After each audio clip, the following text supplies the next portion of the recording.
Story 1. Journaling is a practice I maintain alongside my ability to afford therapy, which I consider a privilege. Journaling has supported me during difficult times, while therapy aids in my healing process. Story 2. I work at a barn. Cleaning stalls and being active outside all day helps me process my thoughts and experiences. Story 3. If you have anxiety, try not to attach any thoughts or explanations to the physical feeling. Just accept that your body is in fight or flight mode and let it pass. You will be surprised at how quickly it passes. Story 4. Workouts are my therapy. Exercise helps me stay focused and grounded, and it clears my mind of everything.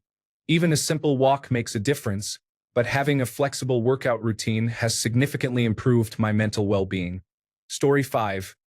I did the exercises in The Artist's Way by Julia Cameron, particularly the morning pages, which involve writing 3 pages of longhand every morning.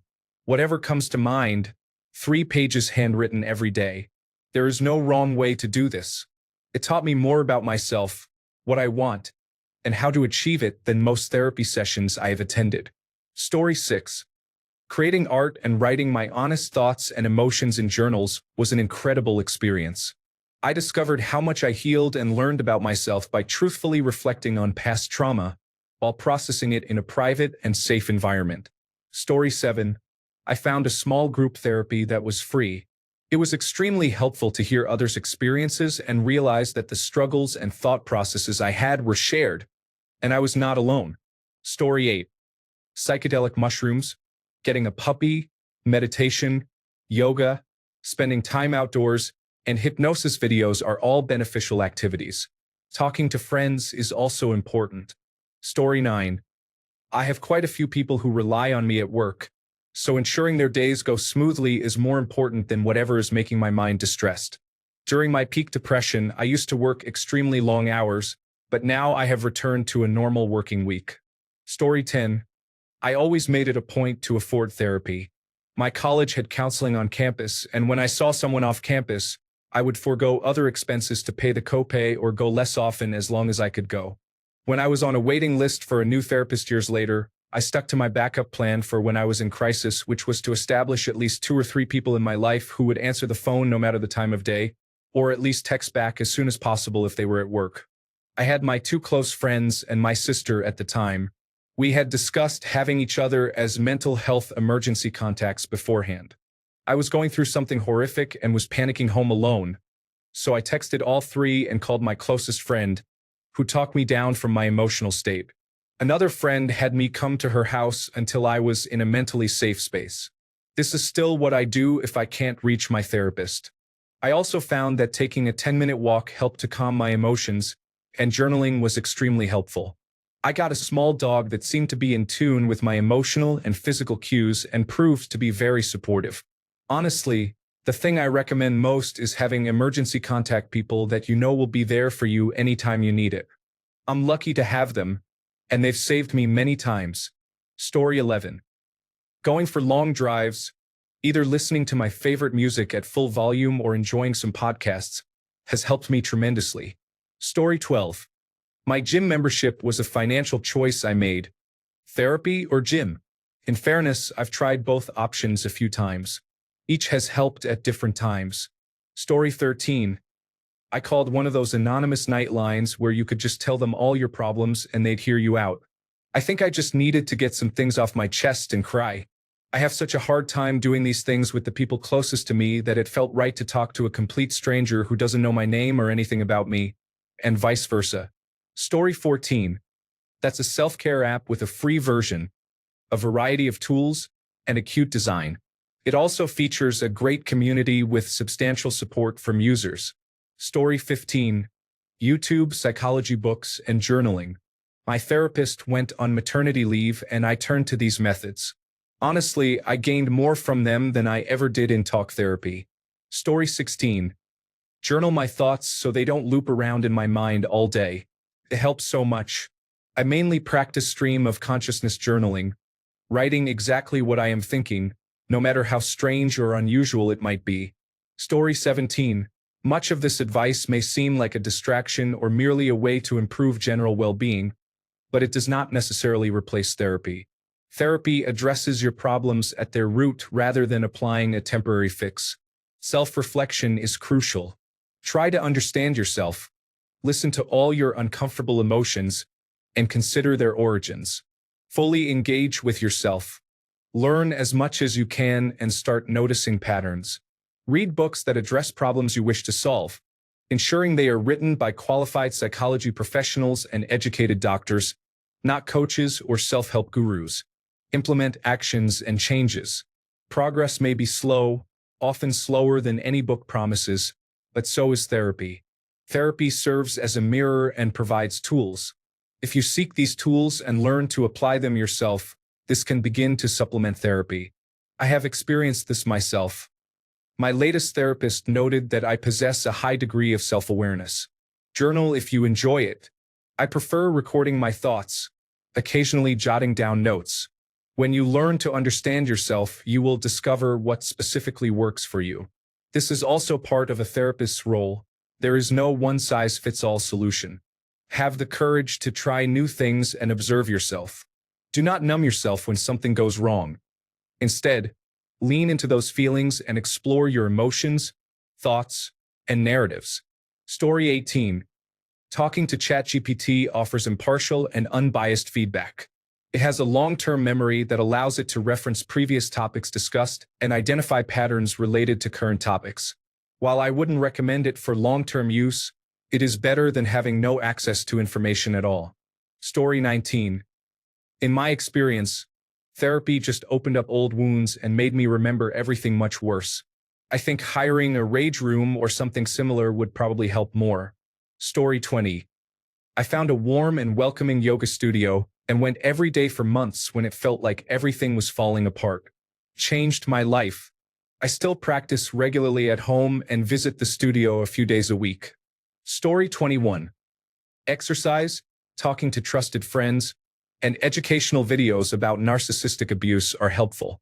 I also explored other personality disorders, which is fascinating. Story 22. I can afford therapy, and I honestly use ChatGPT. I can access it anytime I'm feeling overwhelmed, and it's free. It explains answers clearly, helping me understand things much better. Story 23. Hospice companies hire junior counselors who need to complete many hours counseling patients. To fulfill state certification requirements, many will provide counseling for free. This is what I am doing while I am unemployed. The counselors are supervised by a senior counselor who also needs hours of supervision to meet their own certification requirements. It really helps. Story 24. I used a free application called Wobot that guided me through cognitive behavioral therapy. It was a great help at no cost.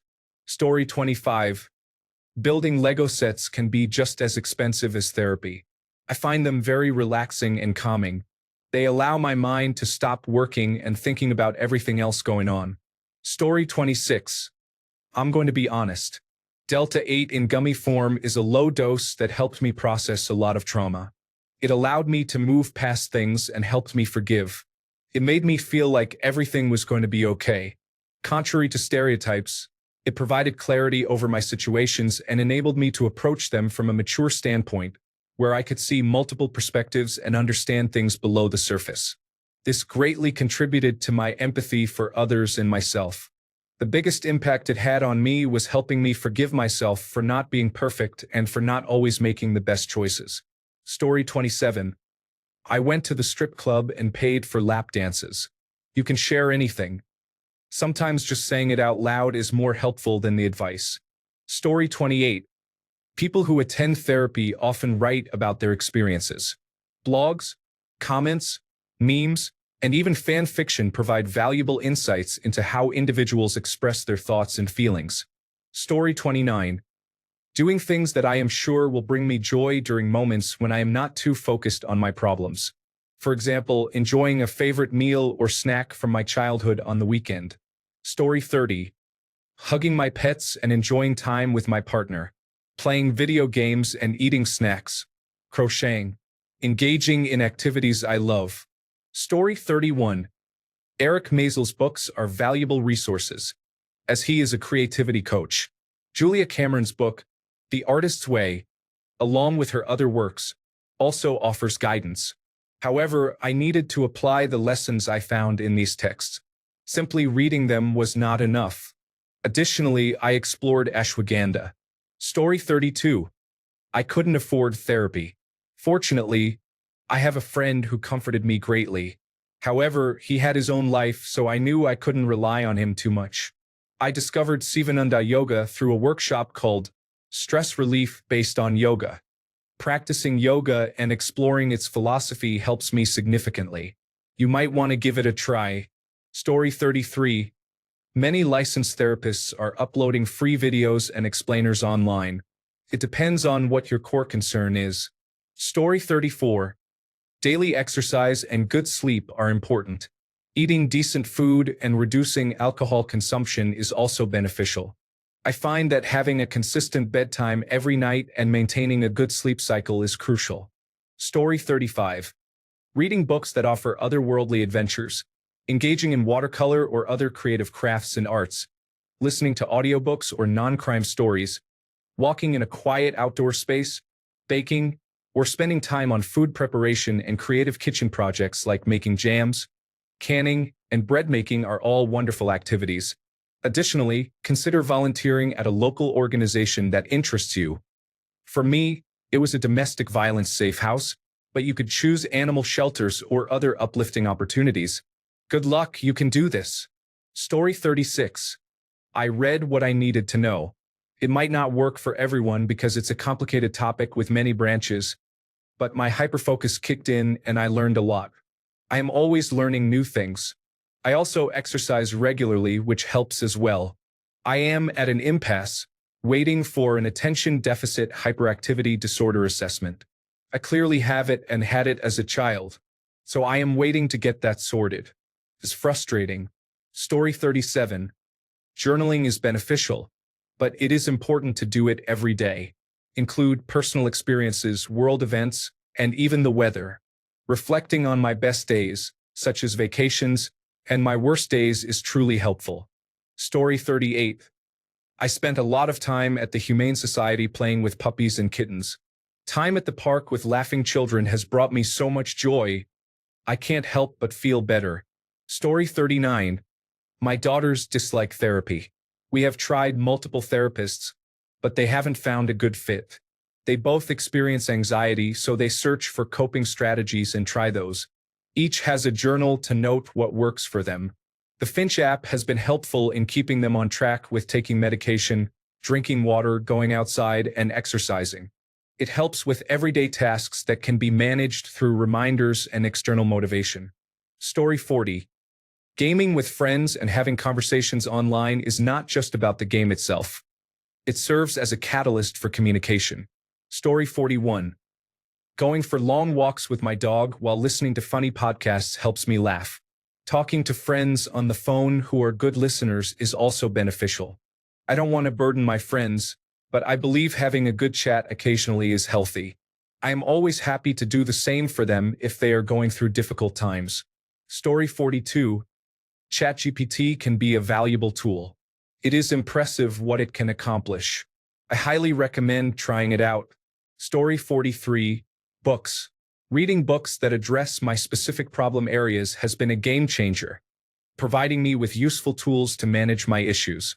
It has also helped me to love and accept myself and realize that I'm not alone in experiencing these symptoms. I struggle with anxiety, and I absolutely love the book, First, We Make the Beast Beautiful. The author speaks directly to my soul. Other notable mentions include The Body Keeps the Score and Stolen Focus. I have many more books left to read. Journaling, art, exercise, and honest, heartfelt prayer have also helped me immensely. A strong community of people who love and accept you unconditionally encourages growth in ways that can't be underestimated. Story 44. Gym or yoga membership and a pad of paper. Get your body moving and give your thoughts a space to flow.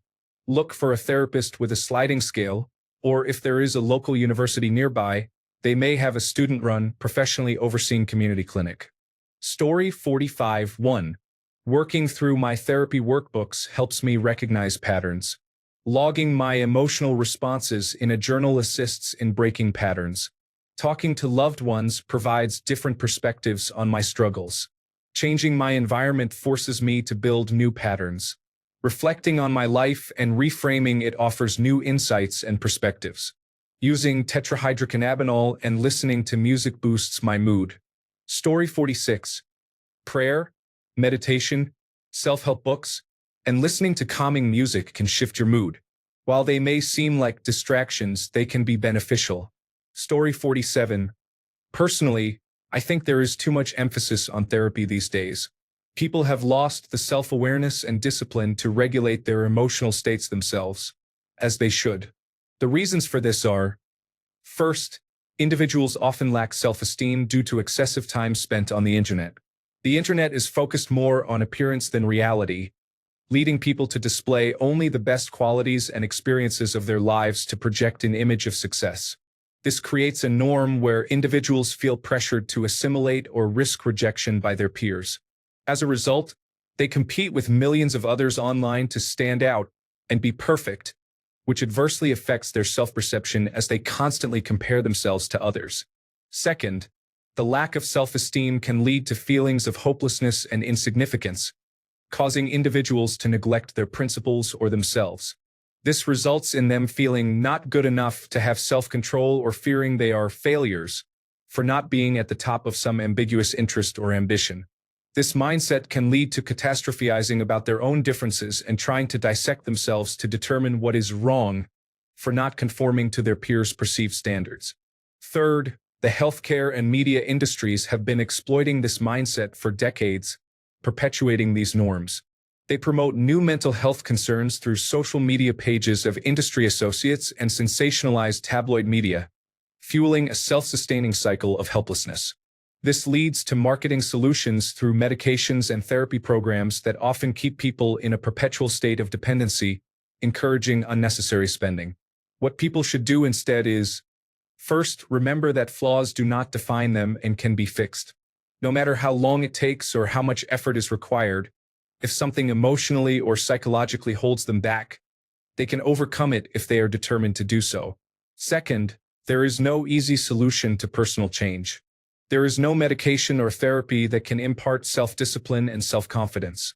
Those are qualities individuals must develop themselves, and that is okay. Third, stop believing that everything must be forced to work out. Instead, allow things to unfold naturally. This mindset can help promote better sleep. Relaxation cannot be forced. That contradicts the concept of relaxation. Individuals should view sleep not as an obligation but as a necessary respite from daily stress and responsibilities. Sleep is deserved and is a natural function of the mind for the body's benefit. With this understanding, apply the same mindset to other aspects of life. Avoid holding oneself to impossible standards and focus on setting manageable goals. For example, when exercising, even completing one push-up or one sit-up is better than none. Stop comparing oneself to others or to a past version of oneself, and instead recognize how much stronger and capable one is compared to yesterday or a few days ago. Not because of a necessity, but out of a desire to improve and because one deserves that effort. By doing this, the seemingly insurmountable traumas, insecurities, and feelings of incapability will eventually diminish in comparison to one's strengths, as individuals prove their worth to themselves. This approach need not be limited to sleep and health. While those are beneficial areas, similar mindsets can be applied to any personal goals. Whether wanting to improve drawing, coding, cooking, or socializing, the first step is to try consistently and not just occasionally.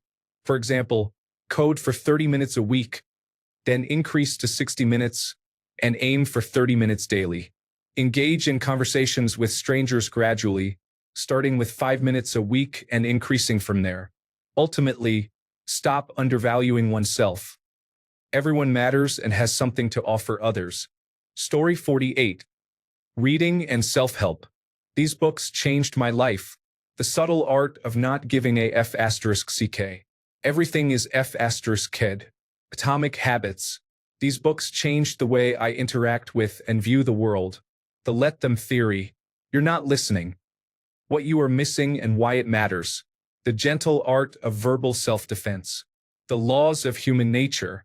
Story 49. Communicating with my spouse, listening to music that makes you want to get up and move, and walking outside for over 20 minutes. Story 50. Check out the book, Bad Therapy. It focuses on how much therapy can be predatory for children but offers great insights into ways people coped before therapy became widely available. Primarily, people stayed active, connected with loved ones, and found purpose in life. Story 51. Music. I recommend Citizen Soldier. Their lead singer is a therapist, and all the songs address therapeutic issues such as eating disorders, substance abuse, feelings of worthlessness, self-doubt, and trauma. There is a song for many different challenges. I listen to this band frequently because it is comforting to know you are not alone in your struggles, and hearing the words spoken aloud can be soothing. Story 52. Open Path Collective offers sessions for as low as $30 with a pre-licensed therapist under supervision. The highest rate is around $70 with a fully licensed therapist. Story 53. Journaling and support groups are beneficial. Going to the gym helps your body release endorphins, improving your mood and promoting esteemable actions. Story 54. Meditation. I cannot recommend it enough. It changed my life significantly and quickly in 4 months, compared to the 10 years of therapy I had experienced. Story 55.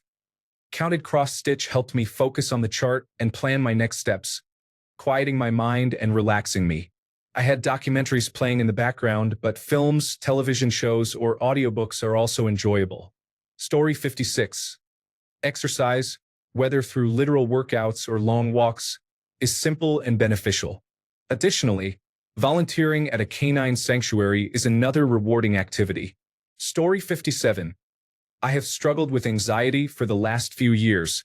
It would get so bad that I had to call out of work because, no matter how hard I tried, I could not get myself out of bed.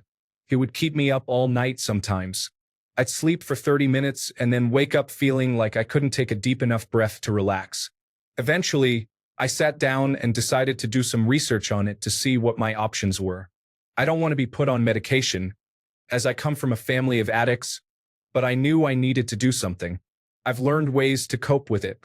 I bought a journal, not to use in a Dear Diary way, but to keep in my purse to write down random thoughts or things I don't want to forget. When I feel anxiety coming on in bed, I've learned that laying straight and wrapping myself tightly in a blanket helps relax me. I also talked to a friend who is a doctor, and he recommended trying a gamma-aminobutyric acid receptor supplement. It's not medication, but a dietary supplement. He ordered me a bottle, and I take one daily.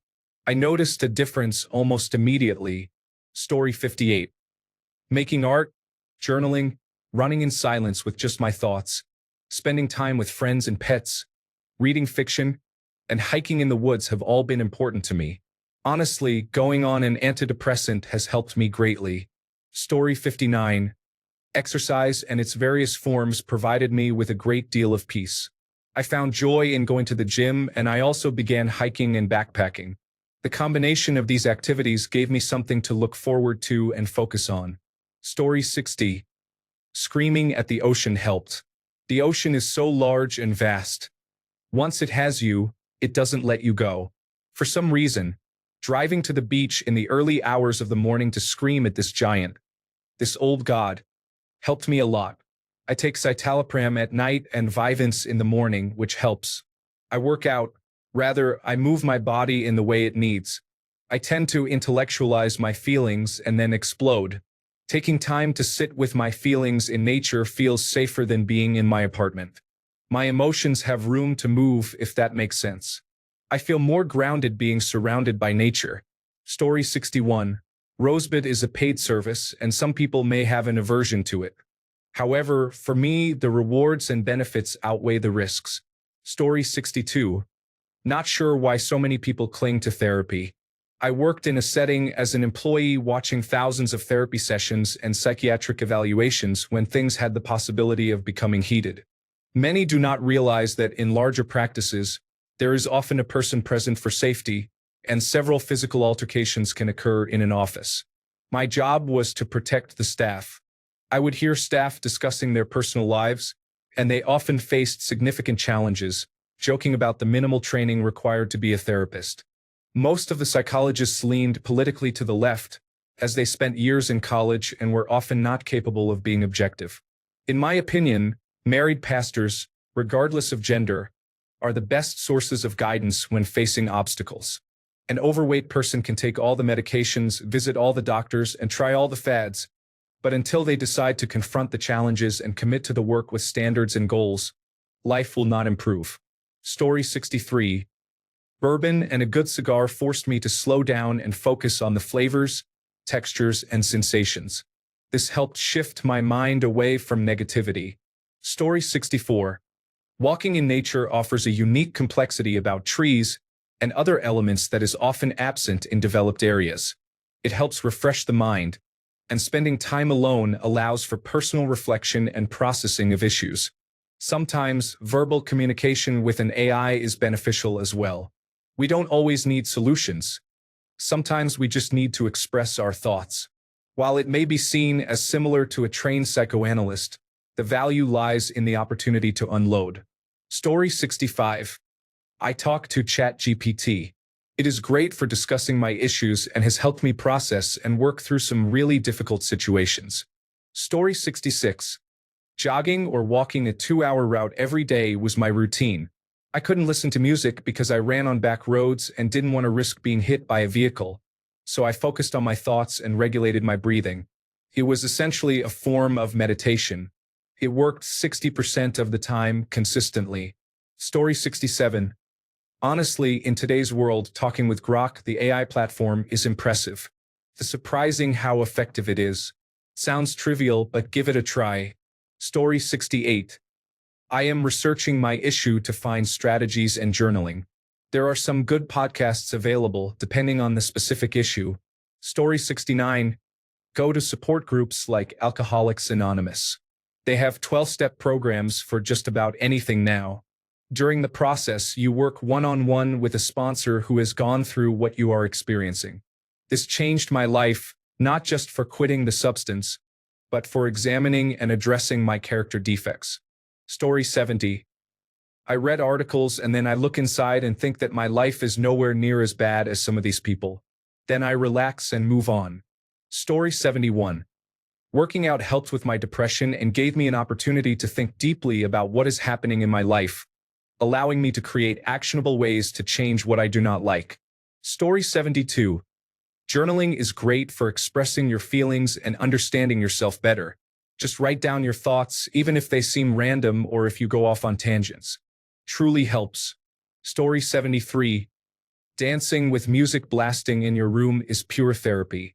Who needs a dance floor when your room is the perfect stage? Story 74. I adopted a cat from the shelter. She cost much less than therapy and has an uncanny ability to curl up next to me when I'm spiraling. Her purring grounds me back to reality. Story 75.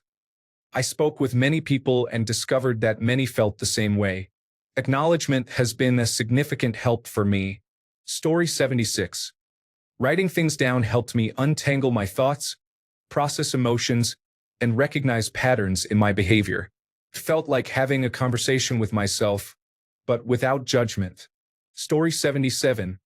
I checked my vitamin levels. They were on the verge of extinction. My mental health has been improving lately. I feel more focused, less depressed, and less anxious. Story 78. Reading quality self-help books and watching YouTube videos from reputable sources is important. Knowledge is power for healing. Story 79. Meditation, focusing on spirituality, includes reading, tarot cards, a spiritual journal, and prayer. Creating a sacred space in my home with candles and music from Hinduism and Buddhism. Dogs. My dogs bring me joy, and taking them on daily walks or hikes on nature trails is healing. Exercise, yoga, bicycling, walks, and court sports. Story 80.